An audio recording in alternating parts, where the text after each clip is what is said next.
and get started? I think, yeah, I believe we have, let's just verify, 1, 2, 3. No, I'm doing the wrong thing. We have 1, 2. Colleen, 3, 4, 5, 6, 7. 7. Yeah, I got you. 1, 2, 3, 4, 5, 6, 7.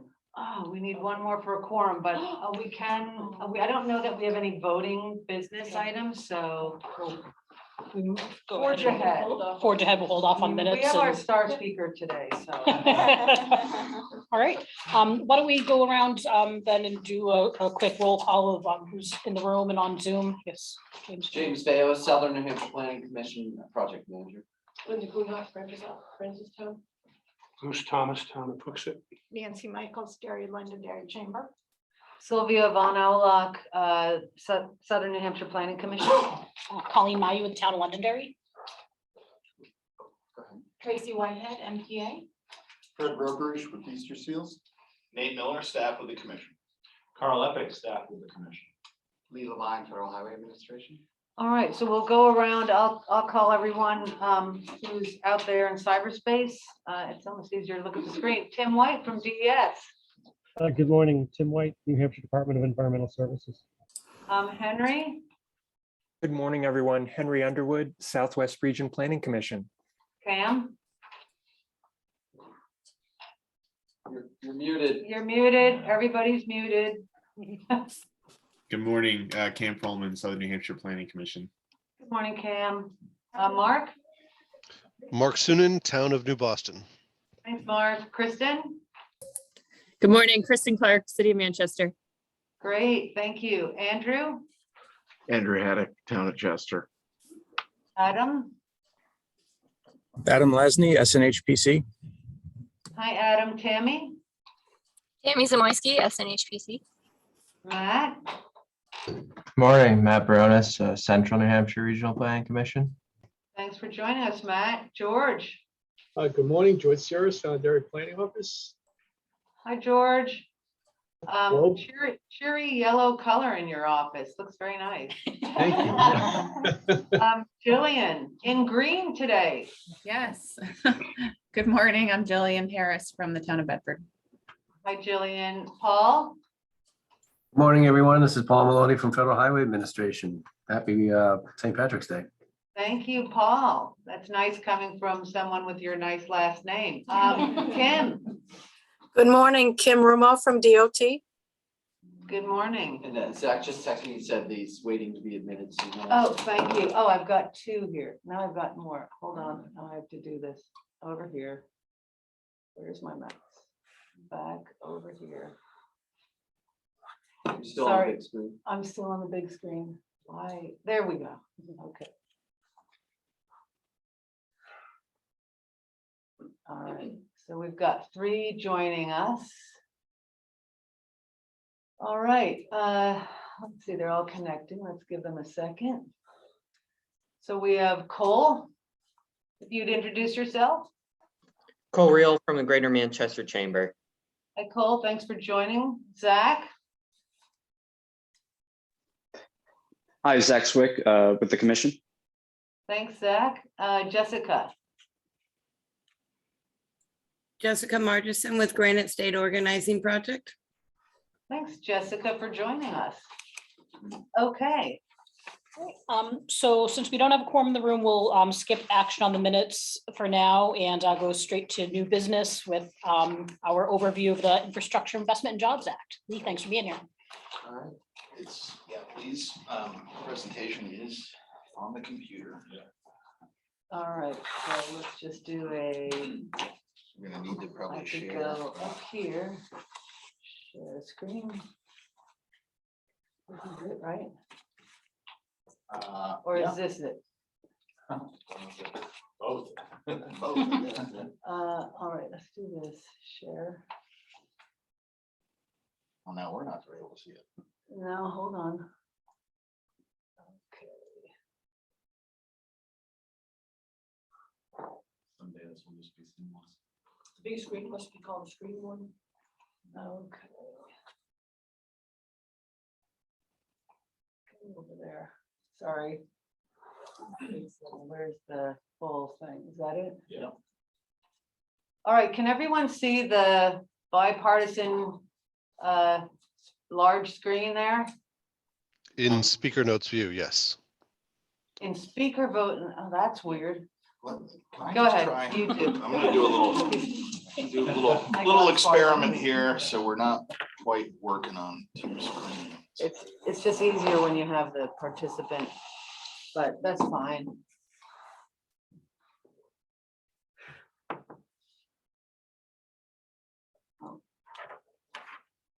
You can come up here. Okay. I'll move. In a hot spot. Can we see it in full screen view now? No, the mouse. Yes, you're good now. Looks good. And plus Okay, great. the microphone is right there and the Oh, mouse, microphone's the microphone is there and the mouse can be your guide. So you should be all set. Leigh. Okay, great. All right, can everybody, let's see, can everybody in the room hear me and everybody remote? Yep. Too? Yes. Okay, good. Well, thank you. So yes, I put out an invitation to all of the RPCs around New Hampshire, MPOs to present this information. And so you guys took me up on the offer. Okay. So thank you. We're going to talk about the bipartisan infrastructure law, the new infrastructure law that was signed into the. Make it small. Yeah, I'm trying. Oh, there we go. No more distractions, sorry. It's all right. We'll get there. So anyway, so here I am. This is gonna be very much an overview. The law was signed by the president November 15th. It's 1,039 pages, so we're not gonna go through it page by page today. Have you read it page by page? I have not. Me saying I did. No, full disclosure, I have not read it all. So I've seen much of the same kind of information that I'm going to be presenting today. And there isn't actually, not yet anyway, there isn't a lot of additional guidance or rulemaking for the information that I'm going to be presenting, because I'm going to be talking mostly about what's new with the legislation. I covered it all. The original slide deck for this presentation is over 70 slides. So I pared it down to 35 to streamline it, although there's still a lot. I mean, there really is this legislation is transformational in many ways, and we'll talk about that. So there really is a lot that is new about it. So it's hard to capture that all with an overview, but that's what we're going to try to do here today. And then, as more guidance and proposed rulemaking and then final rules, all that sort of stuff, the notices of NOFO, notice of funding opportunities come out for the various grant programs. Our office, I'll make sure that information gets out to the MPO, and then they can disperse it to you all as well. So anyway, with that, we'll go ahead and get started here. Uh-oh, this is not working. It's not. No, let's see. Should I just use? You got a couple of options here. That right arrow. Yeah, you could just use the forward and back arrows. I'll just do that. Yeah. All right. So as I mentioned, once in a generation investment in infrastructure, but there's even more than transportation here. There's a lot of investment in things like drinking water, wastewater, energy transmission, etc. But I'm going to be focusing on an overview of the highway provisions that are in this legislation. And, about $550 billion in new federal infrastructure investment. It's about a 28% or so increase over the previous authorization, the FAST Act. So a lot more money in total and a lot more different kinds of programs here too. Largest investment, federal investment in public transit, passenger rail since the creation of Amtrak. Largest dedicated bridge investment since the construction of the interstate system. So it's big and it's transformational, and on average around 2 million jobs a year is what this legislation supports.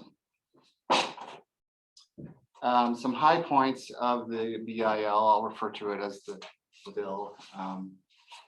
So we get highway program funding for 5 years, which is a good thing. It allows people to plan and move forward with projects with some certainty that the funding is going to be available.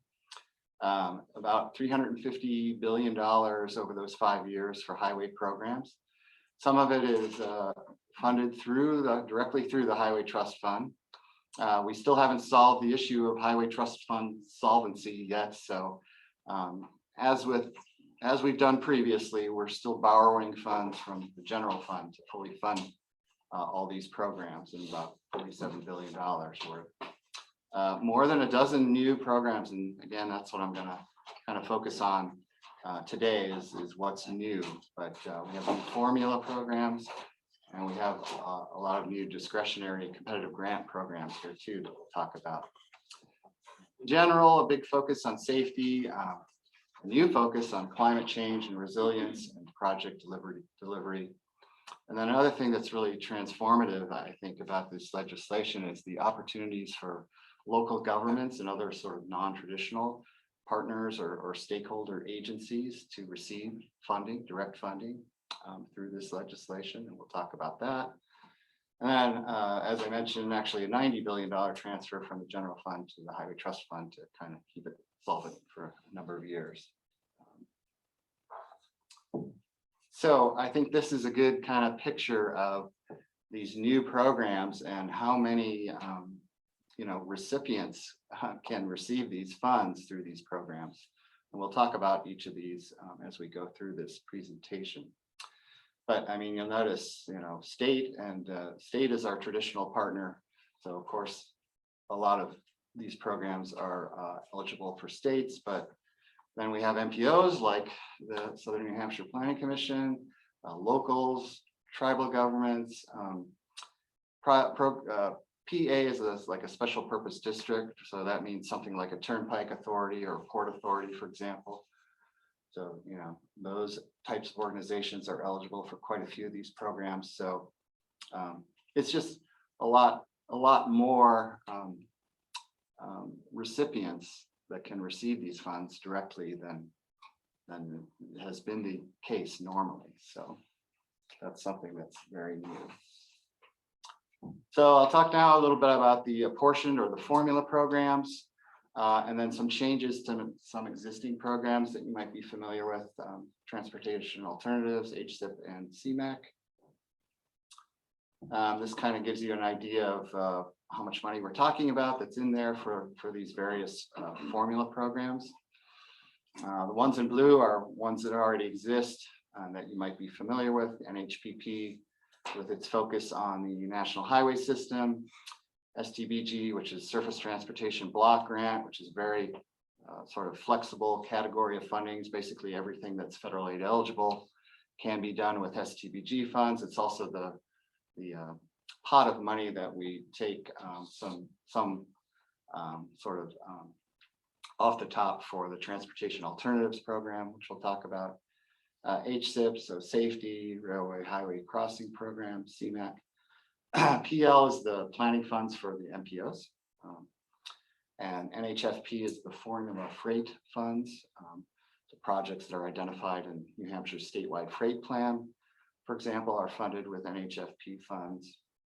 And then we have two new formula funds here that I'll talk about later, Carbon Reduction Program and Protect, which is sort of a resilience program that focuses on infrastructure resilience. So we'll start with some changes to the TA program. As you know, very important in New Hampshire for funding bicycle pedestrian facilities. So there's increased funding, setting it at about 10% of the total STBG funds for each year, so that's good. There's sort of an increase in the percentages that are sub-allocated to areas of the state based on population. Continues to allow transfer of these funds under the new law up to 50% to other apportioned programs, and allows the states to use up to 5% of these funds for essentially, administrating the program. Eligible projects reaffirms eligibility for safe routes to school projects and activities. And then adds some activities related to vulnerable road user safety assessments. So eligible entities here we see, adding as eligible entities MPOs representing a population less than or equal to 200,000. So that would be you guys. Nonprofit entities and states at the request of another eligible entity, so partnering. And there are some requirements that provide for there's provision for a federal share of up to 100%. Don't have a whole lot of information on that yet. Allows HSIP funds to be used toward the non-federal share, and you can allows the non-federal share to be met on an aggregate basis over the course of the project, sort of the tapered match approach. So that's something else that's new here. So that's the TA program. Some changes to the HSIP funds, safety funds that you're probably all familiar with. Adding eligibility for specified safety projects, including non-infrastructure safety projects related to education, research, enforcement, etc. So that's new.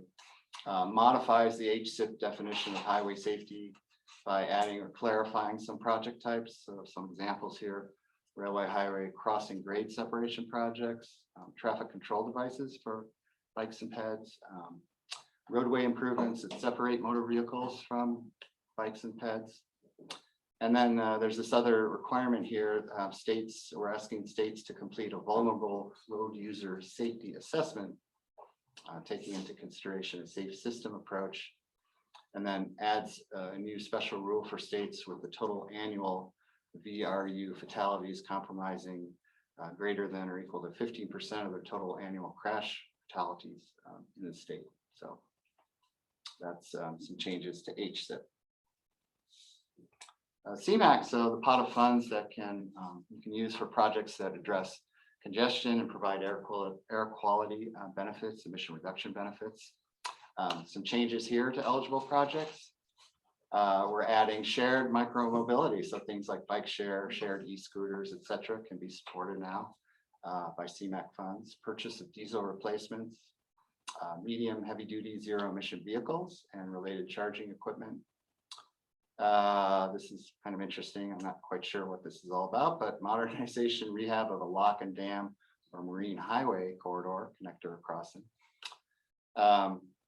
Rail transit operating assistance. So CMAQ funds can be used for rail and transit operating assistance without time limitation. So normally, or I guess prior to the BIL, the CMAQ operating assistance funds were limited to 3 years.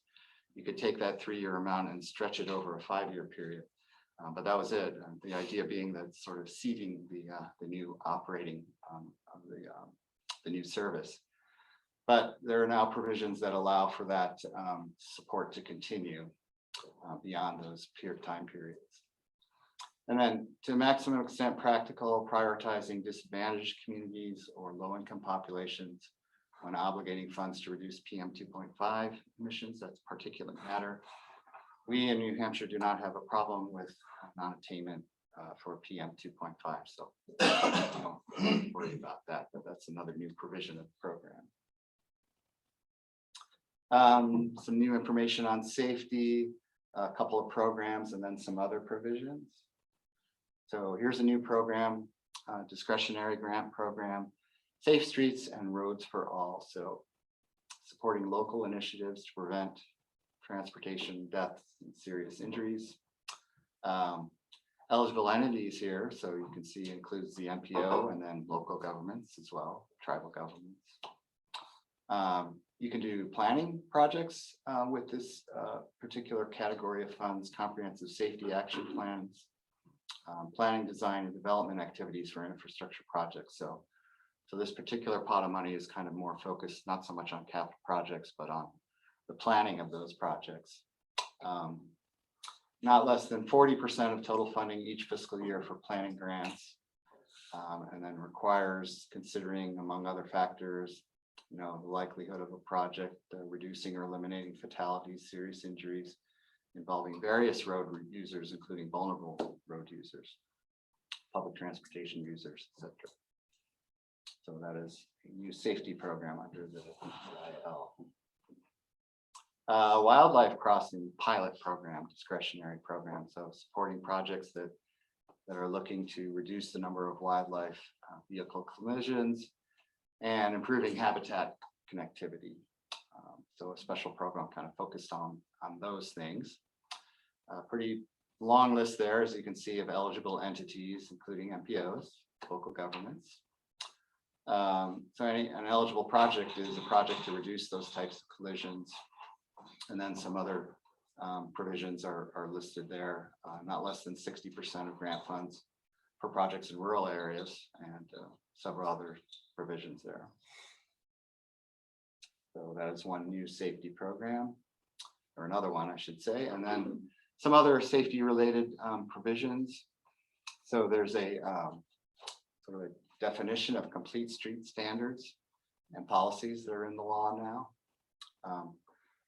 Some requirements in terms of setting aside sort of thresholds of funding here, as you can see. So each state and MPO carrying out transportation planning activities related to complete streets or multimodal travel. For the state, at least 2.5% of their planning funds, statewide SPR funds. And for the MPO, at least 2.5% of your metropolitan planning, those PL funds, set aside for these types of activities. And then some changes to the manual and uniform traffic control devices, MTCD, sort of the traffic control Bible, if you will.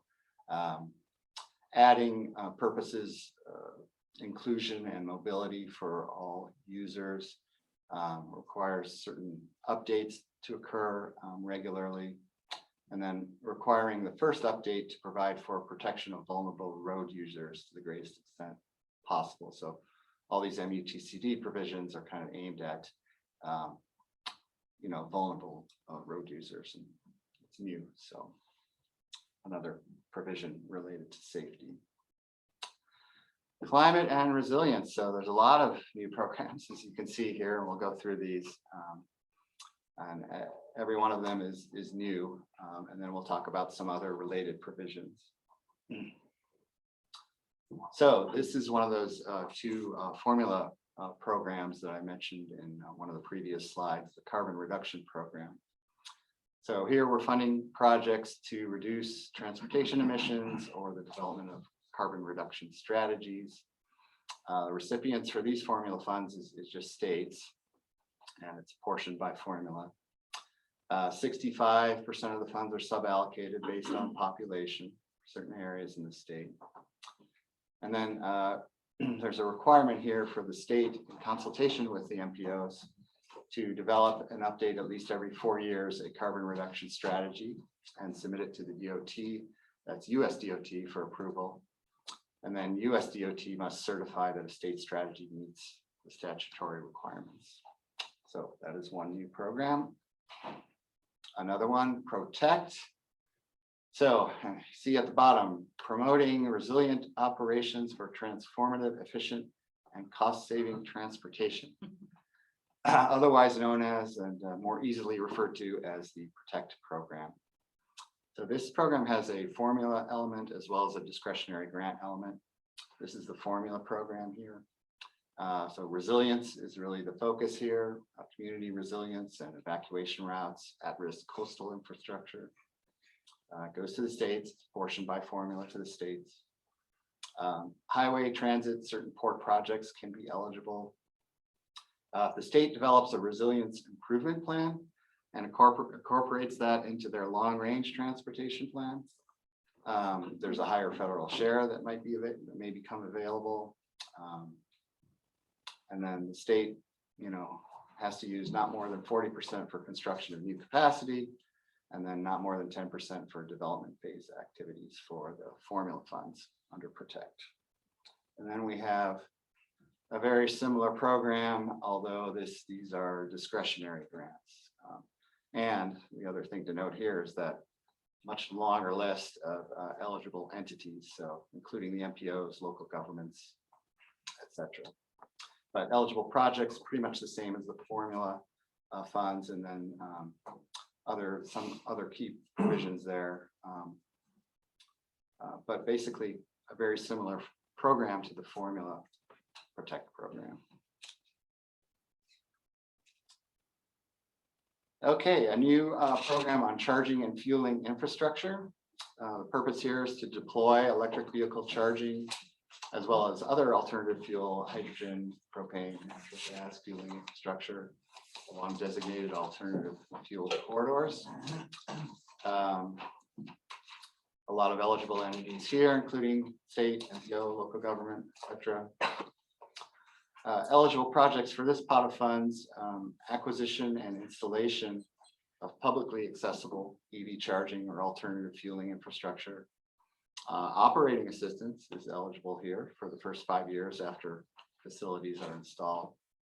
And then acquisition and installation of traffic control devices as well as some other key provisions that are there. This is a new formula program, National Electric Vehicle Formula Program, sometimes referred to as NEVI, NEVI. This is the formula program to support the deployment of electric vehicle charging infrastructure and establish a network. For these formula funds, states are the recipients. Funded projects have to be located along designated alternative fuel corridors. So actually there's also right now round 6, I believe, of the alternative fuel corridor designation process. So that in New Hampshire, that's kind of headed up by New Hampshire DES, Tim White and his staff. Yep. What is an alternative fuel corridor? What is an alternative fuel corridor? Yeah. That's a good question. A lot of this stuff needs to be defined someplace to me. Yeah. Is that like natural gas? Well, I can speak maybe on the electric vehicle charging side of things. I think there are certain thresholds for the provision of charging infrastructure along certain lengths of the corridor. And they have to be within, those facilities have to be within, it used to be 5 miles, but I think the new criteria is shortening that distance to a mile from the road. So I guess the point is you can start at one end and finish at the other one, charge on the way. Yeah, that's the whole idea here, is to try to get these corridors equipped so that electric vehicle users can use them and can be charged when they need to. Leigh? Yeah. Oh, is that Tim? Yeah, hi, Leigh, it's Tim. Yeah, I just want to mention, we have been collaborating on the development of these alternative fuel corridors in collaboration with the DOT. I think we've done 3 rounds since 2018, and we're planning on the round that, as Leigh mentioned, is going to be associated with the new NEVI program. In addition to the electric vehicle corridors, we're also in the process of establishing vehicle corridors, alternative fuel vehicle corridors, also for compressed natural gas and for propane. And all of the corridors that have been established, there's a Federal Highways website where you can basically go and see what we've accomplished so far. So we will be working on the newest request for nominations. As I said, that's going along with the NEVI program. So we will be working on that. Great, thank you. Leigh, I would just mention, if people are interested in knowing what the designated corridors are in New Hampshire, it's the 3 interstates, 89, 93, 95. And then at beyond that, State Route 9, State Route 11, State Route 12, State Route 16, State Route 101, the FE Everett Turnpike, US Route 2, US Route 4, and US Route 302. Those are all of the corridors currently designated in New Hampshire. Awesome. Thank you for that. Yeah, and these facilities have to be publicly accessible. So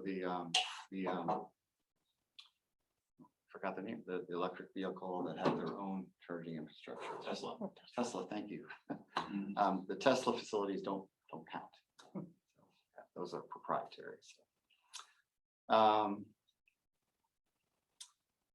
Where was I? Okay, so some other key provisions there that you can see. Worth noting here, the state has to submit to leverage these funds. The state has to submit a deployment plan. It's part of the legislation, and I believe that plan is due August 1st. And New Hampshire DOT is working on the plan, but coordinating also with New Hampshire DES. In fact, I think there's a meeting coming up soon that I'll be participating in. So things kind of just getting underway with this, but that is another requirement here, that there has to be this sort of statewide deployment plan. And the plan has to be approved through this newly established Joint Office of Energy and Transportation, the DOE office. And, I think the meeting coming up, we'll be talking with somebody from this office, which is just newly created. So that got mandated in order to receive the federal funds? You have to have it whether you want the funds or not. It got mandated through federal legislation? To have access to the funds under the BIL, for the state to access these funds, they have to come up with this deployment plan that has to be approved through this carrots and joint. sticks. And the funds can't fund the functioning of that department, correct? So once the department gets created, that has to come out of state tax money to pay for the. Oh, this is a funding of the federal office? This is a federal office. The DOE office though. Yeah. Yeah, that's a US government office. Okay. That's been created under this legislation. Okay. Yeah, sorry, it's DOT is US DOT. Okay. Yeah. All right. So sorry. No, it's all right. Good questions. It's all new too, so I may have the answer, I may not. Another new program, the Congestion Relief Program, Discretionary Grant Program.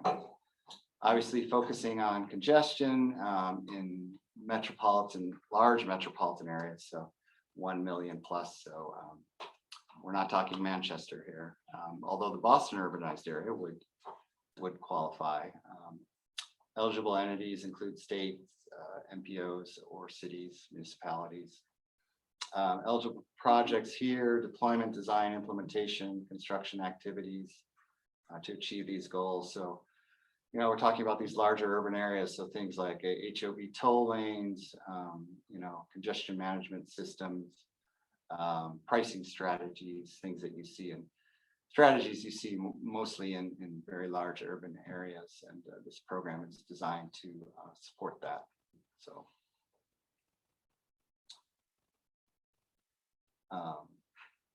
Some other provisions related to climate and resilience, some standards for EV charging stations. So this requires EV charging infrastructure installed using federal funds to provide for this non-proprietary charging connectors.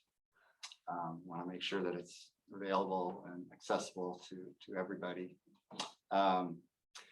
This requires the Secretary of Transportation, U.S. Secretary of Transportation, to prepare a report on emerging alternative fuel vehicles and infrastructure, including an evaluation of emerging alternative fuel vehicles, etc.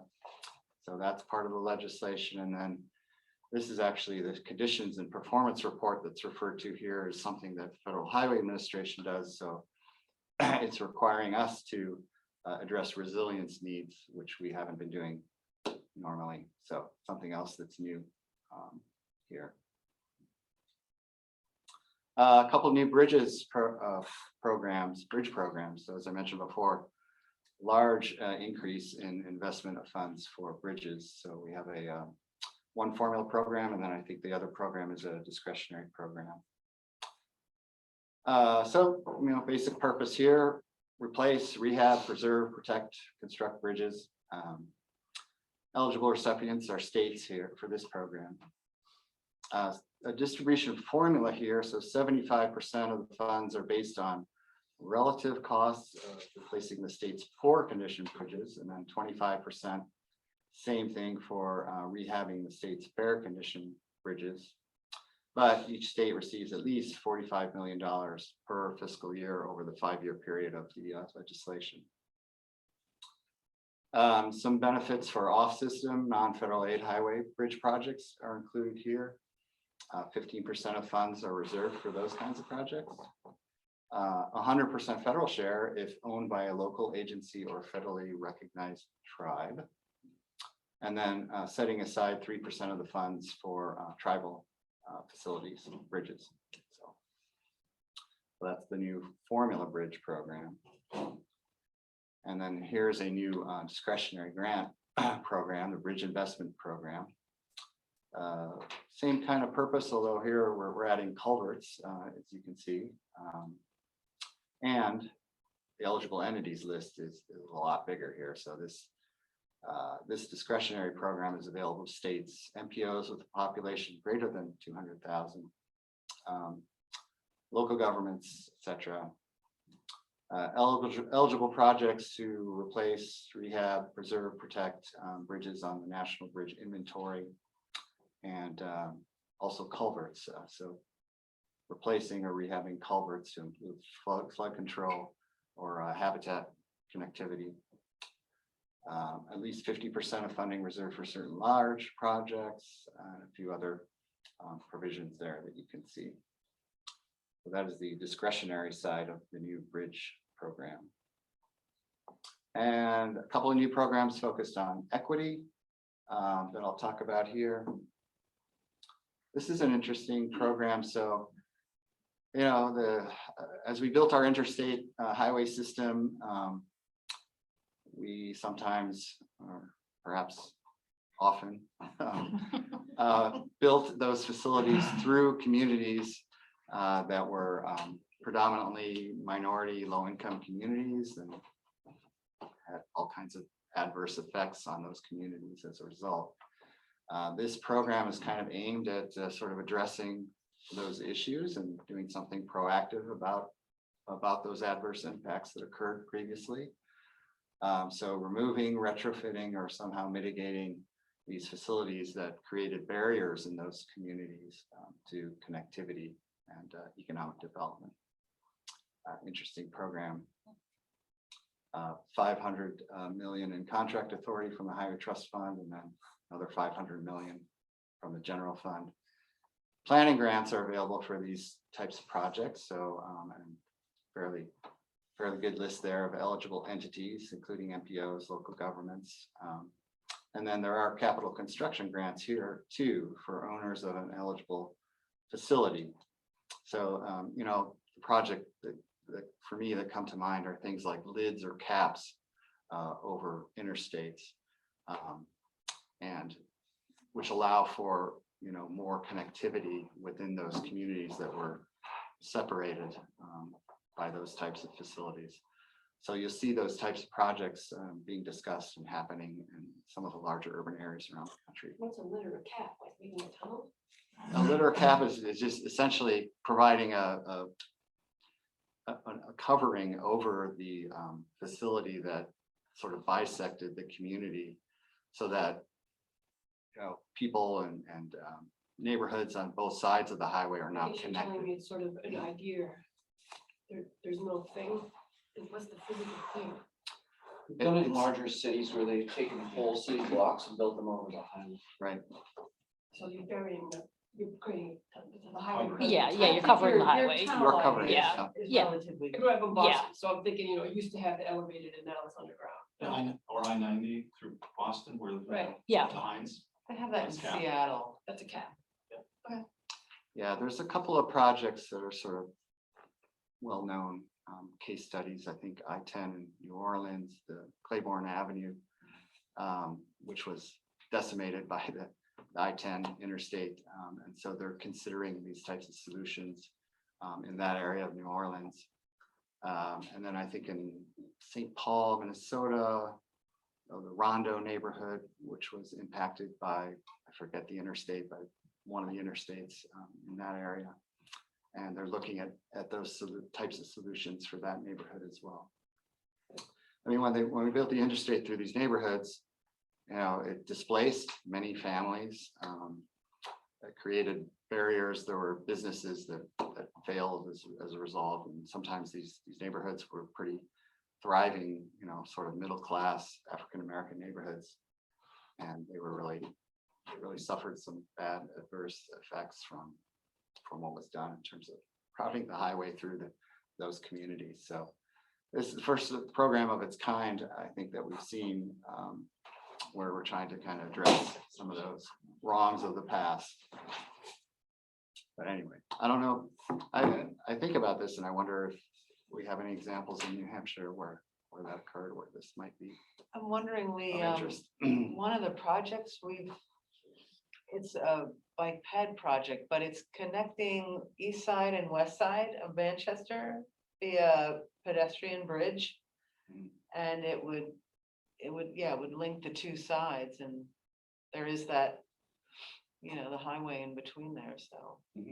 I'm just wondering if that might be eligible. Yeah, it doesn't really say anything about it. It just talks about mobility, so I don't know, we have to, we'll have to wait and see for further guidance and rules and stuff, but yeah, it could well be something like that could be eligible. Yeah. Do you know a time frame for when US DOT will or Federal Highway will have a no-fo for this? Yeah, I don't. I know that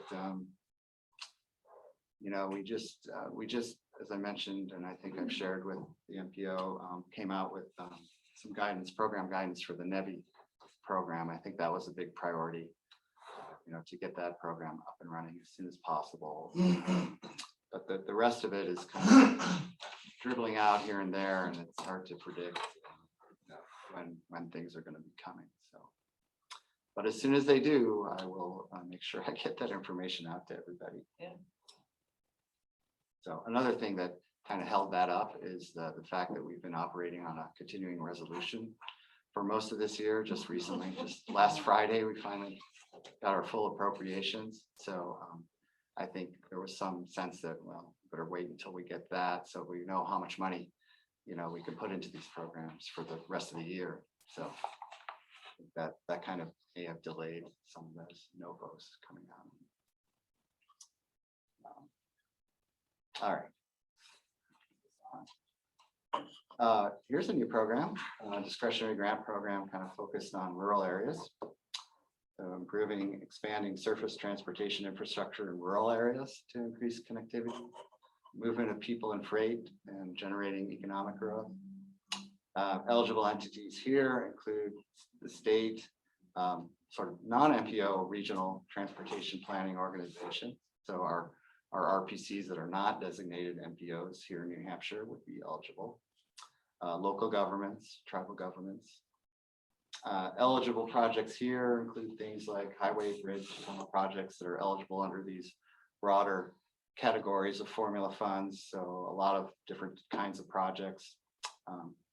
Highway freight projects that are eligible under our formula freight funds. Highway safety improvement projects. Quite a range of eligible projects here. There's some set aside here for grants to smaller projects, less than 25 million, and then 25% for designated routes of the, what does that say? ADHS. ADHS. I'm not even sure what that is, to be honest with you. And then 15% for projects in states with higher than average rates for highway lane departure fatalities, which is more of an issue in rural. I got a quick question on this one. Yeah. We're an NPO, but we have a lot of rural areas that are outside of UZA here, so would that still be through us? I think, yeah, that's a really good question. And, you know, I don't know. to be Well, honest. it What does the say answer is. local government, so I'm wondering does, if the yeah. communities themselves, Right. so I'm wondering if there's a threshold of population or something, how is rural defined here? I mean, obviously, we have Francistown right here in the room. Money. Yeah. I mean, you know, we have New Boston, there's so many Yeah. rural communities we Yes. have. Right. There are multiple definitions within USDOT for what is rural. Normally, we would think of rural being, you know, anything that's not covered by an urbanized area of more than 50,000 people, right? So anything outside of a defined urbanized area is historically considered rural. USDOT has changed some of the definition of rural, particularly in their discretionary grant programs, where small urban areas under 200,000 are rural for the purpose of certain discretionary grant programs, namely RAISE. Yeah. Being the most notable example of that. So even though we are an MPO serving an urban area, in the definition of rural in that particular Federal Highway Administration discretionary grant program, we are rural. So it kind of depends on how they define it program by program. and so it's one of those things where we'll need to watch for when, you know, whatever rulemaking comes out that governs this particular program, we'll need to watch what the definition is, because it does, the definition of rural does vary even within USDOT, depending on the program. Interesting. Yeah, and you bring up rulemaking. So before we make rules, we release a notice of proposed rulemaking, NPRMs. And I try to get that information out too, so that you can weigh in on this. You know, if you have an opinion, you could let us know how you think, you know, this program should define rural. What is rural? So Do we have any tribal governments in New Hampshire? we don't have any federally recognized tribes in New Hampshire. ADJS is the Appalachian Development. I can they just.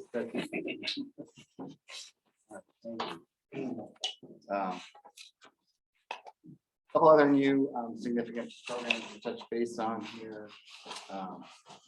First one is mega projects. So as you might suspect from the use of the word mega, we're talking about big projects. So if you go right to the bottom of the slide, you can see setting aside 50% of the funding for projects costing more than 100 million or less than 500 million, and then another 50% for projects costing 500 million or more. So we don't have too many of those types of projects here in New Hampshire, but if we do, this is a new program that would support that.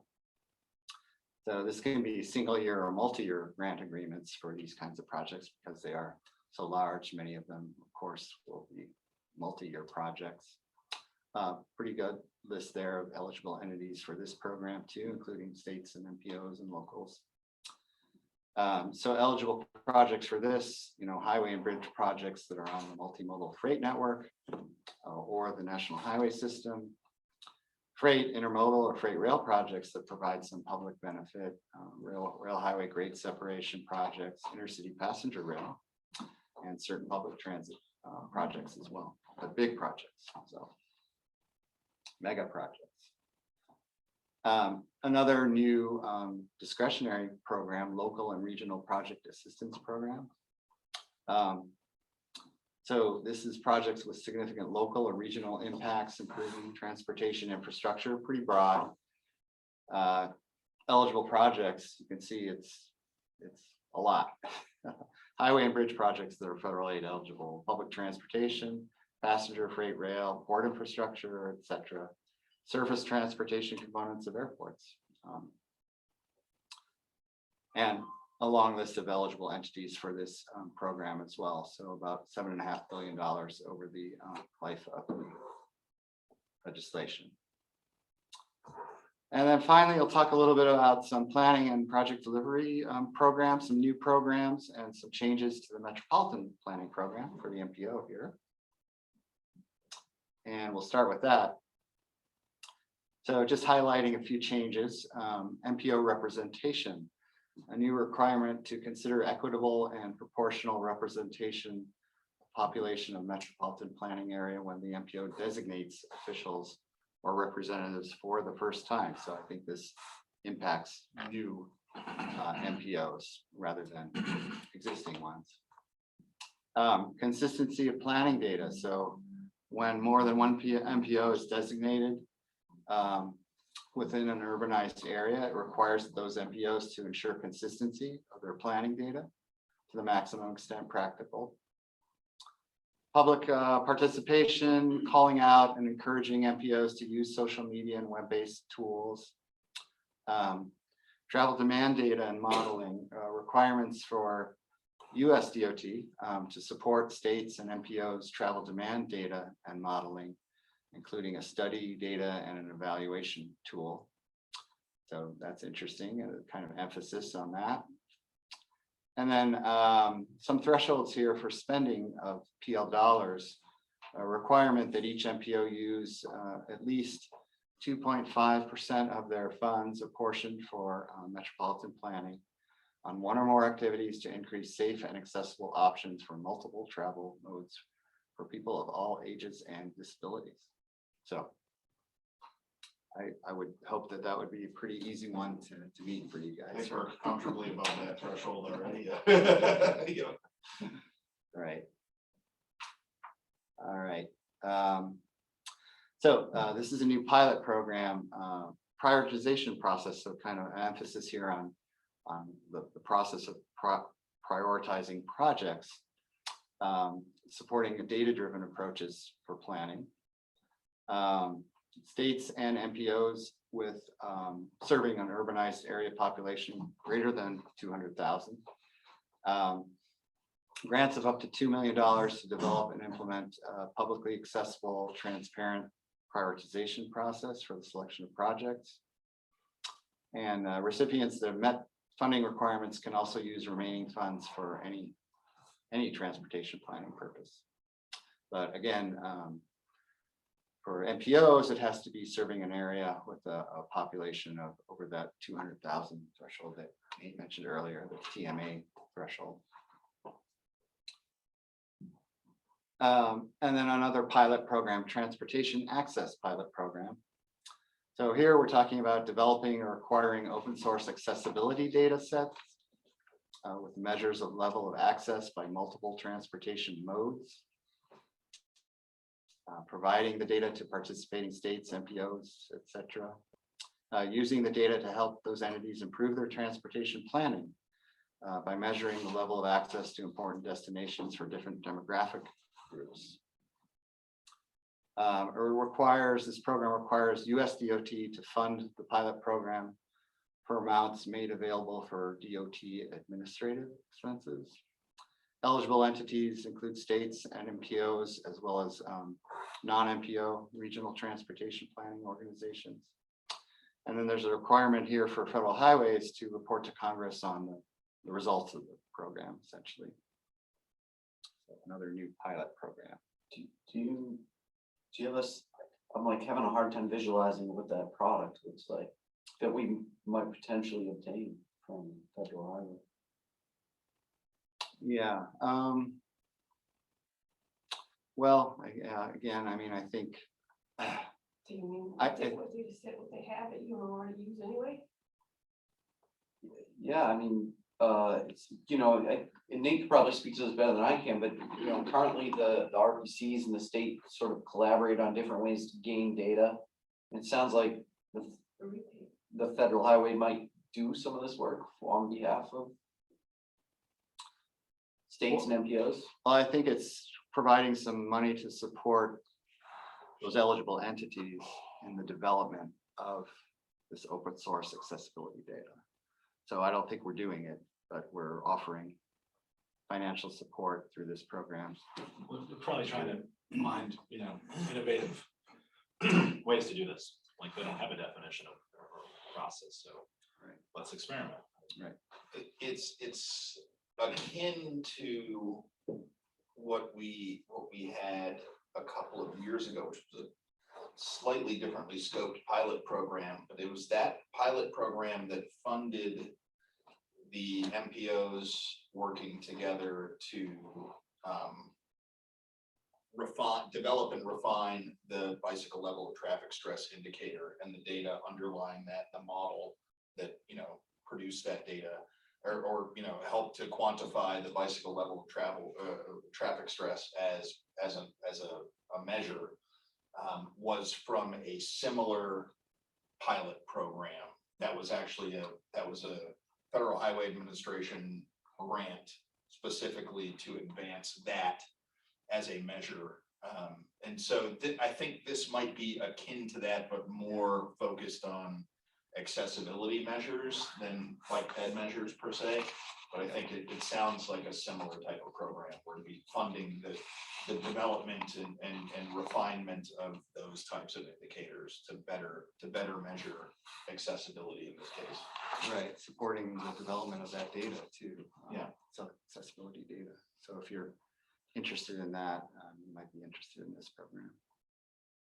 Yeah. When they say accessibility here and different demographic groups, all I can think of is access navigators who compile data on accessible, in this case, the destinations can be anywhere from a restaurant to, it can be any destination, but it's accessible if you're in a wheelchair.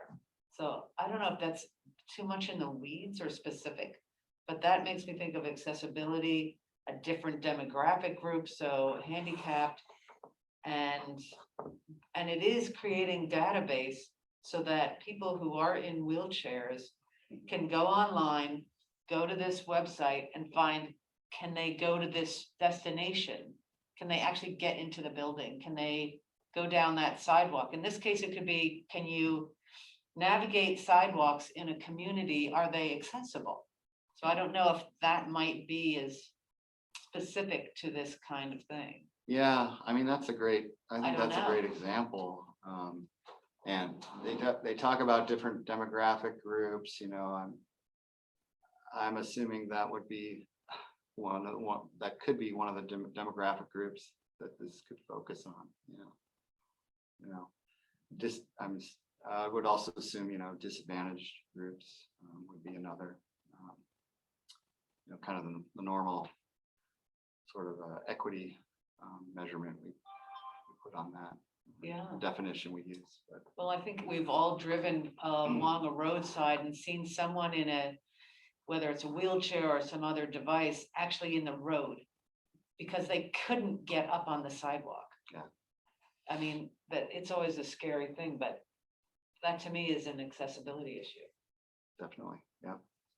We had I think we had a fatality in Concord not too long ago, where somebody was in a wheelchair trying to get to a food kitchen, I think, and there was no facilities. So, Yeah, I think when I first got here, there was an accident in Bedford, a fatality, because someone was in a device and they were basically on the side of the road and got hit. Yeah. I mean, it could be, this ultimately, it seems like what this is how do you measure transportation access across different modes? And that could very well be something along those lines of, do we have efficient ADA compliant sidewalk access to major employers, however those are defined, major educational destinations, however those are defined. You could do the same thing for transit. Do we have transit what percentage of transit routes or what percentage of our major employers, our major educational destinations, our major medical destinations are served by, within X distance of fixed route public transportation. I mean, ultimately it's trying to figure out how, because you could define what is accessibility, depending on what mode you're talking about, a lot of different ways. And I think this is just a pilot program to try to kind of, see some real life examples of how that would work and how that type of thing would be calculated and employed, and whether or not it might be replicable to, deployment nationwide. Yeah, I think you're right. I just noticed too, it references freight commodities here, so it could have that focus as well. All right. Oh, that's it. So I know that's a lot, but another thing I put on the table up there from the USDOT's BIL website, there's a nice little kind of summary fact sheets for each state. And so I printed out the New Hampshire fact sheet, and it gives you some more specific information of what the levels of funding will be for New Hampshire. So that's available on the website too, but I just thought I'd print that out because it's, again, provides a little more specific New Hampshire information for you. But yeah, I mean, a lot of questions out there. We don't have all the answers yet. This is an overview. And as more guidance becomes available and notices for rulemaking and funding opportunity, notices of funding opportunity, as that stuff comes out, we'll make sure we get it to you. So stay tuned for more. Should we see if any of our virtual audience has questions? Oh yeah, sure. Yeah, or anybody here too. Do you want it, Nate, stop sharing and we can see about our virtual audience? If I can figure out how to make that work. I think it said hit escape. And Just a couple Mark, chats. who is our co-chair, or not co-chair, but vice chair, because Colleen had to leave. I think George would be the pro tem. Okay. So if anyone has a question, if you could unmute yourself and ask a question of Leigh.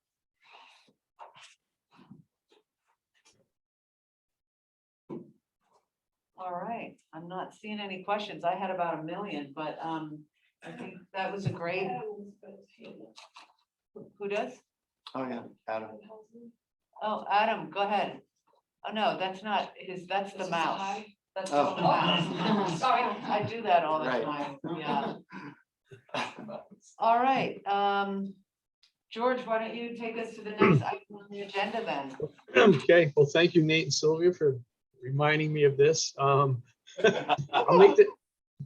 I'll make this real easy. I'm going to turn it over to Carl and to Tammy. They're going to talk about the discussion on active transportation / complete street support. And then we'll have a discussion and direction on the Southern New Hampshire Planning Commission's role with the community. So Carl, I'll turn it over to Carl. Hey, thanks, George. And I'm probably gonna have some technical difficulties here, but just to introduce this topic, again, I'm Carl Eppich. I'm the principal transportation planner here at the commission. A lot of money, a lot of planning opportunities coming over the next 5 years from what you just heard from Leigh. And so something that we've recognized here at the commission, and we've been fortunate that many of our members, the community's safety, bicycle, pedestrian, et cetera, accessibility projects are either funded or looking to be, that they're in the queue, let's just say, in the coming years. And so we have a lot to offer as far as support for developing plans and developing projects that would be eligible for a lot of these existing and new fundings. Never mind the traditional roadway, but separation of roadway from bicycle and pedestrian, expanding safety to other than just for motor vehicles. And so we've been meeting here. I have a specific team of us, almost all of us, to talk about active transportation and the potential for it here. And so Tammy's just going to take us through some of what we've got, what we're thinking, and really want to encourage everyone to think about their needs in their communities, whether or not they're just an idea or if it's something that is fairly fleshed out and just needs a little bit more support somehow. So with that, I'm going to try to. Can you please give me permission to share my screen, Carl? Yeah, how do I do that? Is it within? Hover over Tammy. Hover over Tammy. Click on the 3 dots. Yeah. And then make co-host. Make co-host. Yes. All right. You should be able to do it now. Thank you. Right. That's easier than I thought. Can everybody see my slides? Yes. Good. Perfect. So as Leigh just mentioned, the bill is a once in a generation investment in infrastructure. So this is really timely. There's a lot of money coming down the pipeline for these kinds of projects, including the carbon reduction program, safe streets and roads for all, transportation alternatives, reconnecting communities pilot program, and then CMAC and transportation access pilot program. So as Carl mentioned, we've been offering a lot of services to support these types of projects. And some of those include the road safety audits, which we have a picture of here. And I think some of you are in the photo, so that's great. We've been doing our pedestrian and bicycle counts. We offer grant assistance and data requests. We've been doing community event assistance with our pop-up planning efforts. We have our Commute Smart challenges, I believe twice a year now. We've put together a complete streets toolkit that's available for everybody to use. We offer trail mapping services. We've updated our regional trails plan and we plan to keep that current. We can help identify infrastructure gaps. We also had some kind of like one-off projects that I think Carl could probably talk about a little bit more, like the Manchester TOD plan, and we can offer assistance to implement plans as well.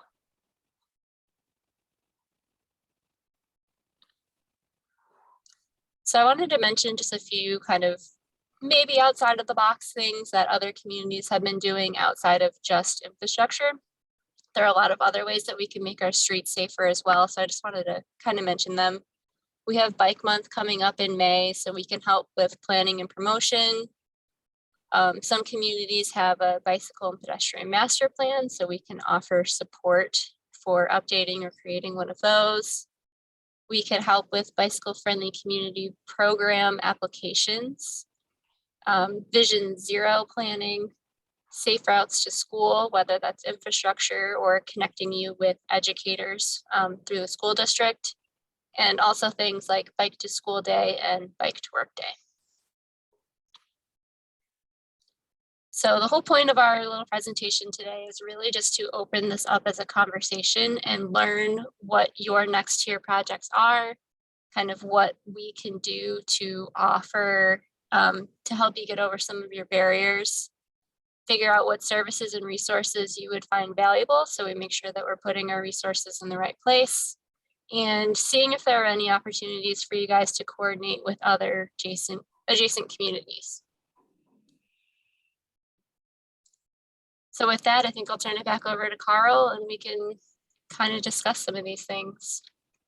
Yeah, I think we have that next. Yeah, in general, these are general topical areas, and we've developed a long list of questions, which I don't know if I can click it forward or. Well, this one, I don't know how you want to do that, Tammy, which is, yeah, here we go. These are kind of the areas for which we can work with you within bicycle and pedestrian planning and overall safety as well. And so we've developed kind of a worksheet to prompt, work directly with you if you'd like, whether or not it's out in the field looking at projects or on the phone or over a Zoom, some way to engage with everyone across all these areas and try and flesh out some potential plans or projects that we might assist with to ultimately lead to a formal plan and or the development of a project that would potentially be eligible for all the different varieties of funding that are coming. And as we learn more about them, we'll be able to match up funding with different types of projects. But from our perspective, it appears that it's time to start looking at another generation, another tier, another whatever you want to call it, of project development that we can then start to apply for funding for. And so, within each of these categories, we have a number of questions that we've developed. The traditional engineering, what types of projects are in development that may need some more data or may need some more actual, engineering and project development, or maybe more planning level, just really high level, we haven't done anything and we need to just start documenting and understanding what the need is. education.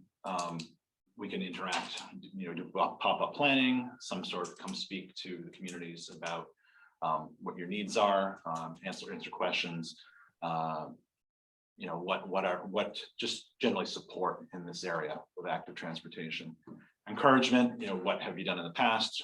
Want to do pop-up events again, or something that's more of a continuous program, and a way to just overall encourage people to use other modes than traveling by car. Evaluation, just looking at what you've done or what you're looking to do, and helping you to develop metrics on the success or how to tweak a project. Equity, adaptive. This question says, does your community take adaptive cycling equipment and other mobility devices into account when designing infrastructure? As we heard, there's a new program about assessing equitable access, and then overall funding. Let's match up some projects with available funding, and we can assist in that as well. And we recognize that a lot of these may not be applicable directly to the town planners and engineers. You're not going to worry about education encouragement. So we can connect you with different nonprofits, trail groups, statewide, regional groups that can do this stuff for you. But we just wanted to throw it out there to keep it at the top of your mind.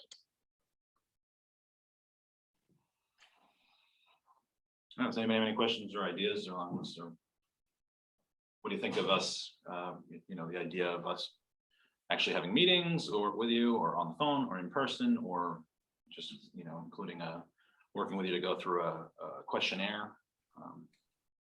Can be different from community to community, I imagine, or from organization to organization.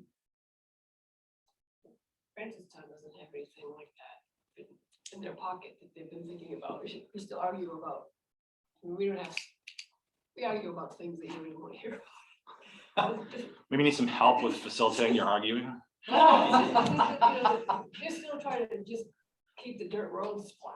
There's no. Is there an equity issue with some are What week rougher should than these others? spinners go out? The equity is the money, our equity problem is that the cost of supplies is disproportional to the income available with which to purchase the supplies. Inflation. Yeah. Maybe some funding assistance. You may want to stop sharing so we can see the whole group and. We're not at that. There you go. Thanks, Tammy. You're welcome. Yeah, so I think what we're going to probably do is contact all our communities, and we thought we'd start with you, our TAC representatives, as representatives of each of your communities, and see what you thought, who we should go to, who should be the stakeholders in this sort of dialogue, and whether that's planning boards or the planning staff or public works or just a full staff meeting, whatever you are thinking. So please reach out to Tammy or Carl or any of our staff. We'll be reaching out to you too. And and so we would love to hear your thoughts on this sort of conversation. It's really just having a conversation about needs so that it can help inform some of these new programs that Leigh so beautifully has shared with us. So we really hoped that when we're being asked, well, what's in the future for Southern New Hampshire Planning Commission region, we'll have a really good idea of what our needs are and that sort of thing. Have something to bring forward. All right. Any questions?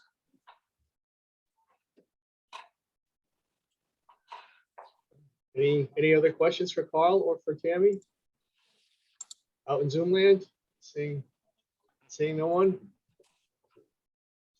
All right, well, stay tuned. Okay, We'll be thank knocking you. on your doors. Thank you, Carl. Thank you, Tammy. Great job as usual. Okay, I'm moving on, I guess. Any other business, any old business or new business on the agenda? Just as a side note, George, I think the group knows probably at this point that we have a regional housing needs assessment that's happening, and there are, of course, links between transportation and housing. So we will likely at either our next meeting, have an item on the agenda to talk about housing and connectivity with transportation. So just wanted to plug that, and also, let's see, what am I also, that was a black hole that just went through. So, okay, housing needs assessment. Sorry. Okay. Over 60. Right, that's a good great topic. Any other bits? Good job, Leigh, by the way. Excellent presentation. I know that was a lot, but that was very thorough and walking through the steps. That was great. So thank you. Any other business? Hi, George. This is James Veo. Yes, James. We are coming up to the summer season, and traffic counts will be beginning shortly. But also we'll be going back out this summer to do some stream crossing assessments. And so I'm gonna send out a communication sometime in the next week or so asking, I'll start with the TAC and road agents and DPW officials. If there are specific locations in your local communities where you would like to assess culverts, and we'll go and look at the map and determine the last time that particular location has been assessed, or if it's never been assessed, we'll go out and assess it. And we'll update that information for people. So if anybody has a burning desire or any genuine, any level of interest in collecting data for particular culvert or small bridge locations in their community, please let us know via the email I send out. Will provide a way for people to provide feedback to us. Yeah, we'll be sending out a community letter on all our field programs, and that should be shared shortly. So that's another item you'll be seeing soon. Thank you. Thank you, James. Okay, anything else? I know we can't vote on anything if there's no other business. I guess we won't need a motion to adjourn because we can't vote since it's not a quorum. So Wasn't ever yes. We will just say, see you to next time. See you at the next meeting. Thank you. Bye, everybody.